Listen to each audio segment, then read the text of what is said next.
So guys, आप में से बहुत सारे लोगों के क्लास 12 के एग्जाम इस बार हो चुके हैं फाइनली, और अभी वो लोग वेट कर रहे हैं अपने रिजल्ट का, और साथ में वेट कर रहे हैं कब जो है उनकी नई आगे की जर्नी शुरू होगी। दोस्तों हम सबको पता है इस बीच में पूरा 3-4 महीने का टाइम है, और ज्यादातर लोग ये सोच करके परेशान है कि ये 3-4 महीने हम करे तो करे क्या, बोले तो बोले क्या, जाए तो जाए क्या, खाए तो खाए क्या। सो दैट इन सारे सवालों का जवाब जो है तुम्हारा भाई लेकर के आ गया तुम्हारे पास में। तो दैट सबसे पहले मैं आपको अपने बारे में बता देता हूँ। मेरा नाम है शिवम भार्गव। पिछले करीब 7-8 सालों से मैं ऑफलाइन बच्चों को, काफी सारे बच्चों को मैंने पढ़ाया है। कम से कम मैंने 4-5 हज़ार बच्चों को पढ़ा दिया है, और काफी सारा मुझे जो है एक्सपीरियंस हो चुका है टीचिंग का, टीचिंग के बाद में मेंटर बनने का, क्योंकि मैं काफी सारे बच्चों का मेंटर रह चुका हूँ, सो दैट मैं आपको भी अच्छे से गाइड कर सकता हूँ। तो दोस्तों क्लास 12 के एग्जाम हो जाने के बाद में आपको जो है बेसिकली 5 रूल्स फॉलो करने चाहिए, यानी कि 5 पॉइंट्स फॉलो करने चाहिए, जिसके बारे में हम लोग इस वीडियो में बात करने वाले हैं। अगर आप इनको फॉलो करते हो ना, तो आप दूसरों से अपने आप को बहुत ज्यादा आगे पाओगे, जिससे आप जो है बिल्कुल सच में फोड़ रहे होगे। और काफी सारे लोग परेशान रह जाते हैं या फिर इधर उधर कहीं जॉब वगैरह करने लग जाते हैं, और एक्चुअली में बहुत ज़्यादा ग्रो नहीं कर पाते।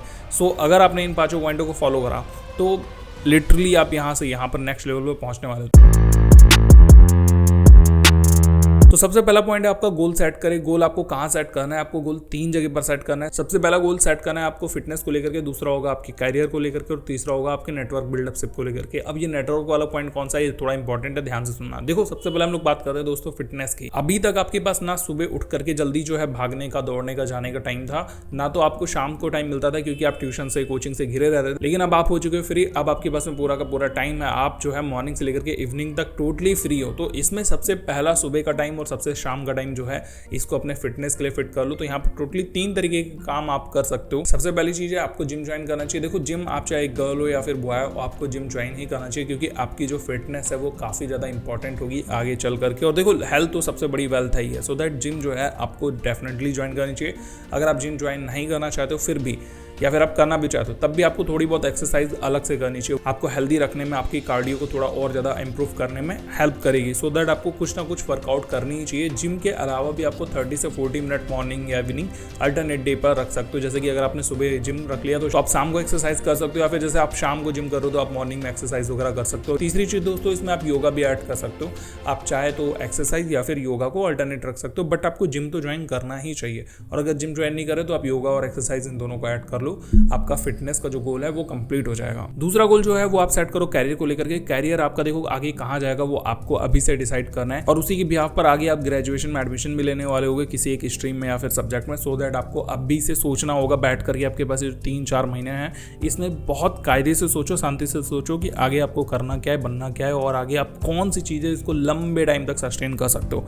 सो दैट कैरियर जो है वो इसी टाइम पर डिसाइड करना है। अगर आपने प्राइवेट जॉब के लिए सोचा तो आपको कोई स्किल अपने अंदर इनहेंस करनी चाहिए। उससे रिलेटेड आप कोई कोर्स ले लो, कोई डिप्लोमा वगैरह शुरू कर दो, या फिर कोई जो है आप स्किल सीखना शुरू कर दो। वहीं पर अगर आप गवर्नमेंट जॉब के बारे में अगर आप सोच रहे हो तो आपको गवर्नमेंट जॉब में कौन कौन सी चीज़ों की जरूरत पड़ेगी, जैसे कि कुछ पर्टिकुलर जो सब्जेक्ट होते हैं उनके नॉलेज की आवश्यकता पड़ेगी। जैसे आपको मैथ्स अच्छी आनी चाहिए, रीजनिंग अच्छी आनी चाहिए, इंग्लिश अच्छी आनी चाहिए, या फिर आप जो है जनरल साइंस, जनरल स्टडीज वगैरह पढ़ना शुरू कर दो। तो इनको लेकर के आप सेट करो पहले गोल। जैसे कि मान के चलते हैं एक पर्सन है वो प्राइवेट जॉब और एक पर्सन है वो गवर्नमेंट जॉब की तैयारी करना चाहता है। तो जो गवर्नमेंट जॉब की तैयारी करना चाहते हैं वो इन सब्जेक्टों को लेकर के अपने गोल बनाए कि हाँ भाई मुझे इतने दिन में ये सब्जेक्ट जो है वो क्लियर कर लेना है, क्योंकि इन फ्यूचर मुझे काम आएगा, है ना। तो जो फ्यूचर में काम आने वाला है उसकी तैयारी अभी से कर देनी है। और जो प्राइवेट जॉब करना चाहते हैं वो प्राइवेट जॉब कौन सी करना चाहते हैं, उसके लिए क्या क्या रिक्वायरमेंट है, उस तरीके की जो तैयारी है वो शुरू कर दें। और करियर को लेकर के आपको एक गोल और बनाना चाहिए। वो गोल ये होगा कि आपको इंटरव्यू की तैयारी करनी चाहिए अभी से। देखो अभी आप मान के चलो आपको इन फ्यूचर कोई इंटरव्यू नहीं देना, ठीक है, लंबे समय तक नहीं देना, 3-4 साल 5 साल तक भी इंटरव्यू नहीं देना हो, लेकिन फिर भी आप एक इंटरव्यू की तैयारी करो। आप एक IAS लेवल की इंटरव्यू की तैयारी करते रहो कि अगर हम 5-6 लोगों के सामने बैठेंगे तो क्या बोलेंगे, कैसे बोलेंगे, उनके क्वेश्चनों को किस तरीके से अटेम्प्ट करना है, इसकी छोटी मोटी तैयारी आप शुरू कर दो, वो भी आज ही से। फर्क नहीं पड़ता कि आप आगे क्या बनने वाले हो, क्या करने वाले हो, बट जहां भी इंटरव्यू होगा, जैसा भी इंटरव्यू होगा, उसमें सबसे टॉप आपको आना है।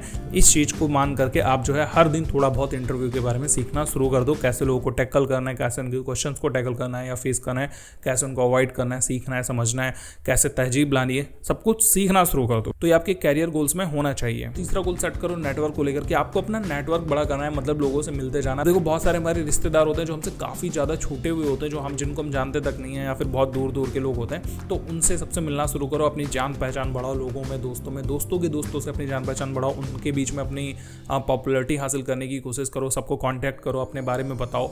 मतलब ऐसा ना लगे कि आप फेक कर रहे हो, वो रियलिटी होनी चाहिए। तो ये चीज़ जो है आप आपकी बहुत ज़्यादा काम आएगी इन फ्यूचर। लिख करके रख लो कि अगर आपने यहाँ पर नेटवर्क थोड़ा सा भी बिल्डअप कर लिया, लोगों में जान पहचान बढ़ा ली, तो आपको आगे कभी भी कोई भी दिक्कत नहीं होगी। आपकी हर दिक्कतों का सोल्यूशन इन्हीं लोगों के बीच में कहीं ना कहीं आपको मिल जरूर जाएगा। सो दैट अब आप मैच्योर भी हो चुके हो, बड़े भी हो चुके हो और आपको काफ़ी सारी समझ भी, आपके पास में पर्सनल फोन भी है। सो अब जो है नेटवर्क पर भी अपने काम करना शुरू कर दो। इस टाइप के आपके सारे गोल्स ना एक कॉपी और पेपर पर लिखे हुए होने चाहिए। उनको अचीव करने के लिए आप क्या करोगे, कैसे करोगे, वो आप खुद से जानो, खुद से समझो, इधर उधर से पता करो, बट पहले गोल सेट करो। दूसरा पॉइंट दोस्तों आपको याद रखना है वो है लर्निंग को लेकर के। देखो, आपने अब तक में जो कुछ भी सीखा वो एकेडमिक तौर पे सीखा, लेकिन अब आपको सीखना है अपने लिए, अपनी पर्सनालिटी को डेवलप करने के लिए। सो दैट क्लास 12 के बाद में आपको दो चीजें 100% पता ही होनी चाहिए, वो है इंग्लिश ग्रामर और इंग्लिश स्पीकिंग। कम से कम अगर आप इंग्लिश अच्छे से लिख नहीं सकते तो बोलना सीखो। और ये जो 3 महीने हैं, इसमें आप अगर रोज का एक घंटा भी दोगे तो 3 महीने मतलब 120 घंटे, मतलब आप लैंग्वेज में काफ़ी ज़्यादा कुछ सीख जाओगे। सो कहाँ से सीखना है, कैसे सीखना है, मैं नहीं बता रहा, बट क्या सीखना है वो मैंने आपको बता दिया कि इंग्लिश स्पीकिंग आनी चाहिए। जब आप ग्रेजुएशन में जाओगे, चाहे आप रेगुलर कॉलेज में हो, ओपन कॉलेज में हो, या फिर आप कोई और डिप्लोमा डिग्री कुछ भी करो, आपको इंग्लिश बोलनी आनी चाहिए और उसकी तैयारी आपको आज से शुरू कर देनी है। देखो, एक छोटा सा रूल बताता हूँ। जब बच्चा 3 साल का होता है, उसको छोटा आ बड़ा आ लिखना नहीं पता होता, लेकिन वो पूरे मोहल्ले को जो है बहुत सारी गालियाँ भी सुना सकता है, बहुत सारी बातें भी कर सकता है। 3 साल में वो कर सकता है। इसका मतलब ये कि उसको हिंदी लिखना नहीं आता बट हिंदी बोलना आता है। ठीक वैसे ही आपको इंग्लिश लिखना आए, चाहे उसकी ग्रामर आए या नहीं आए, लेकिन आपको इंग्लिश बोलना आ जाएगा अगर आप ट्राई करोगे तो। तीसरा पॉइंट दोस्तों आपको याद रखना है वो है अर्निंग को लेकर के। देखो, अब तक जो है आप छोटे थे, बच्चे थे, आप मैच्योर नहीं थे, तो आपके पेरेंट्स आपको जो है अपना पॉकेट मनी देते थे और खाना खर्चा देते थे। बट अब जो है आप कोशिश ये करो कि अपना खर्चा आप खुद से चला पाओ। और जनरली विदेशों में ये होता है कि हर बच्चे को जो क्लास 12 के बाद में आगे बढ़ जाते हैं, उनको खुद से अपना खर्चा चलाना पड़ता है। वो पेरेंट्स से अलग भी रहने लग जाते हैं, ठीक है, एक उम्र के बाद में। सो अगर आप ये अभी से कर सकते हो तो आपके लिए बहुत ज़्यादा बेनिफिशियल होगा इन फ्यूचर। आपको क्या करना है कि कोई ना कोई ऐसा काम शुरू कर दो जिससे आप अपने लिए थोड़ी बहुत पॉकेट मनी अर्न कर पाओ, अगर आपके घर वाले अलाउ कर रहे हैं तो। और नहीं अलाउ कर रहे हैं तो उनको समझाओ कि मुझे कुछ तो अर्न करना है। बेशक आप घर से अपने जो है 1000 रुपये लेते रहो अपनी अलग से पॉकेट मनी, और बाहर से केवल आप 500 रुपये कमाओ, बट कमाओ थोड़ा बहुत, क्योंकि अर्न करना शुरू करो। अब अगर आप अर्न करना शुरू कर दोगे तो इन फ्यूचर आपको कोई और ज़्यादा दिक्कत नहीं होगी। वैसे मैं तो ये कहता हूँ कि अगर आप 12th के बाद में एबल हो, ठीक है, आप कर सकते हो, तो अपनी पढ़ाई का पूरा खर्चा खुद से उठाओ। थोड़ा बहुत सपोर्ट की जरूरत पड़ती है तो पेरेंट वगैरह से ले लो। इवन आप ये कोशिश करो कि आप पेरेंट का सपोर्ट करो। इसके आप बहुत सारी चीज़ें कर सकते हो, जैसे कि आप बच्चों को ट्यूशन्स दे सकते हो, आप पार्ट टाइम जॉब कर सकते हो, आप जो है एथलीट वगैरह बन सकते हो। देखो, मेरे आसपास में पता है क्या होता है, यहाँ के 10th क्लास के बच्चे, 12th क्लास के बच्चे देखो क्या कर रहे हैं। मैंने 10th क्लास के बच्चे से बात करी थी, उसकी वीडियो अगर मिलेगी तो मैं डाल दूंगा। तो वो 10th क्लास में है, वो शाम को 4 बजे से 5 बजे की पार्क में जाता है, वहाँ पर वो स्केटिंग करता है। पहिए वाले जूते जो होते हैं उनको पहन के चलाते रहता है। अब वहाँ पर अमीरों के भी बच्चे आते हैं, उनका भी देख करके चलाने का मन होता है। सो इन्होंने क्या करा, कहा कि सर मैं आपके बच्चे को स्केटिंग सिखा दूंगा मात्र 2000 रुपये में, आप 2000 रुपये दीजिए, 10-15 दिन में सिखा दूंगा। अब वो छोटे बच्चे को स्केटिंग भी सिखा रहे हैं, खुद भी कर रहे हैं और अर्न भी कर रहे हैं। इस तरीके से उन्होंने 5 से 7 बच्चे पकड़ लिए, एक साथ सबको सिखा रहे हैं, और एक ना एक बच्चा एक दिन सीख जाता है, हट जाता है, दूसरा बच्चा तब तक ही आ जाता है। तो इस तरीके से आप चाहे तो किसी गेम में अगर अच्छे हो, किसी चीज़ में अच्छे हो, तो वो भी लोगों को सिखा करके आप जो है अर्न कर सकते हो। कम से कम समय में थोड़ा ज़्यादा पैसा अर्न करने की कोशिश करो। इसके अलावा दोस्तों ऑनलाइन भी बहुत सारी जॉब है, लेकिन फ्रॉड के चक्कर में मत पड़ना। ऑनलाइन में बहुत बहुत बहुत ज़्यादा फ्रॉड होता है, स्कैम होता है। सो जो जेन्युइन तरीके हैं उनसे आप जो है काफ़ी ज़्यादा अर्न कर सकते हो। तो वहाँ पर भी आप जो है अभी से सीखने की और अर्न करने की शुरुआत कर दो। धीरे धीरे थोड़ा टाइम लगेगा, बट आप अपनी पढ़ाई शुरू होने तक या थोड़े समय बाद में भी अर्न करना शुरू कर दोगे तो आप अपनी पढ़ाई का खर्चा खुद से निकाल पाओगे। और ये कितना ज़्यादा अच्छा होगा कि सोचो, आपके पेरेंट बोले कि भाई मेरा बच्चा तो खुद से अपनी पढ़ाई का खर्चा उठाता है और तो और छोटे भाई बहनों की भी हेल्प कर रहे हैं। सो अब तक ये आपने क्या कर लिया, आपने गोल सेट कर लिया, आपने लर्निंग भी कर ली, आपने अर्निंग भी कर ली। अब दोस्तों आपको काम करना होगा इसी समय पर, वो है अपनी पर्सनालिटी डेवलपमेंट पे। पर्सनालिटी डेवलपमेंट में बहुत सारी चीज़ें आ सकती हैं, लेकिन मेजर 3-4 चीज़ें हैं जिसको आपको ध्यान देनी। जैसे कि आप अपनी कम्युनिकेशन स्किल अच्छी करिए। लोगों के साथ में बात करने से थोड़ा बहुत घबराते हैं बहुत सारे लोग, वो बात नहीं कर पाते, रिश्तेदारों से फ़ोन पर 3-4 लोगों के बीच में बात नहीं कर पाते। तो पब्लिक स्पीकिंग हो गई, कम्युनिकेशन स्किल्स हो गई, इन सब पर आपको काम करना है। साथ में आप अपनी ड्रेसिंग सेंस को इन्हांस करने की कोशिश कर सकते हो कि बेहतरीन ड्रेसिंग सेंस कैसे हो सकती है, किस पर्सन पे कौन सी ड्रेस अच्छी लगेगी, कौन सी ड्रेस नहीं अच्छी लगेगी, क्या कॉम्बिनेशन हो सकता है, आप पे क्या चीज़ सूट कर रही है। तो इन सारी चीज़ों को भी सीखना शुरू कर दीजिए। अभी देखो, ये जो 3 महीने का टाइम है ना, ये बहुत ज़्यादा बेस्ट है। इसमें 10-10, 20-20 मिनट, आधे घंटे, 1 घंटे भी अगर आप दोगे तो आप बहुत अच्छे तरीके से इन सारी चीज़ों को सीख सकते हो।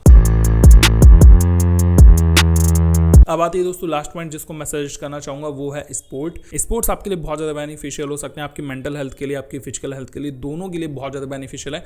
सो दैट आप एक स्पोर्ट्स में जुड़ जाओ। अब तक कि आपको शायद टाइम ना मिला हो, लेकिन अब जो है आपको दिन में 1-2 घंटे अपने स्पोर्ट्स में देने ही देने हैं, क्योंकि भाई अब नहीं खेलोगे तो कब खेलोगे। जैसे बचपन में आप नहीं खेल पाए बड़े बड़े गेम, ठीक है, या अच्छे गेम नहीं खेल पाए, और इन फ्यूचर भी नहीं खेल पाओगे जब आप ग्रेजुएशन कर रहे होगे या फिर उससे आगे कुछ और कर रहे होगे। तो ये जो 2-3 महीने का समय है अभी आप खेल लो, और हो सकता है कोई ऐसा गेम जिसमें आप बहुत अच्छा कर पाओ तो इन फ्यूचर वो नेशनल लेवल का या आगे भी खेल सकते हो। नहीं तो अगर उस लेवल का नहीं खेलना तो अपने लिए खेलते रहो, ठीक है, अपने खुद की हैप्पीनेस के लिए खेलते रहो।